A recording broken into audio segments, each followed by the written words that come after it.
अब राम जी ऊपर आसमान में देख करके बोलते हैं कि लगता है ओले बरसने वाले हैं, क्योंकि बादलों की गरज सुनाई दे रही है और बिजली भी चमकती दिखाई दे रही है।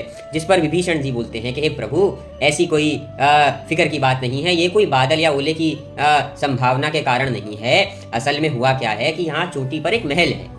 जय श्री राम दोस्तों, आज हम लोग श्री रामचरितमानस लंका कांड चौपाई 13-14 पर हैं।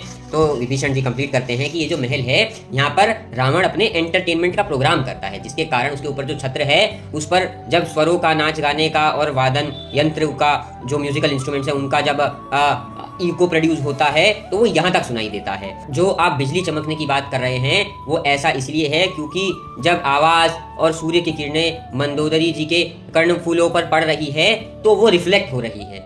ये सब देख करके रामचंद्र जी मुस्कुराते हैं। वो कहते हैं मन में कि अब तो इसका अहंकार बढ़ रहा है, तभी वो अपने डर को छुपाने के लिए ऐसे कार्यक्रम कर रहा है। अब वो अपना एक बाण निकालते हैं और उस पर्वत की ओर चलाते हैं, जिससे बिना किसी को पता चले कि भूकंप आया, क्या हुआ क्या नहीं हुआ, रावण का जो मुकुट है वो और मंदोदरी के जो कर्णफूल हैं वो जमीन पर गिर पड़े। अब जैसे ही ये हुआ, पूरी सभा एकदम से सुन्न हो गई कि ये कैसा अपशकुन है, जो ना कहीं हवा चली, ना आवाज आई, ना कोई जानवर आया, कुछ नहीं हुआ, पर इस तरह से मुकुट गिर गया। अब रावण सबको भयभीत देखता है, कहता है कि अरे, जिसका सर कटना भी शगुन हो गया, उसके लिए मुकुट गिरना अपशगुन कैसे हो सकता है? तुम लोग जाओ, सो जाओ, थक गए हो सब लोग।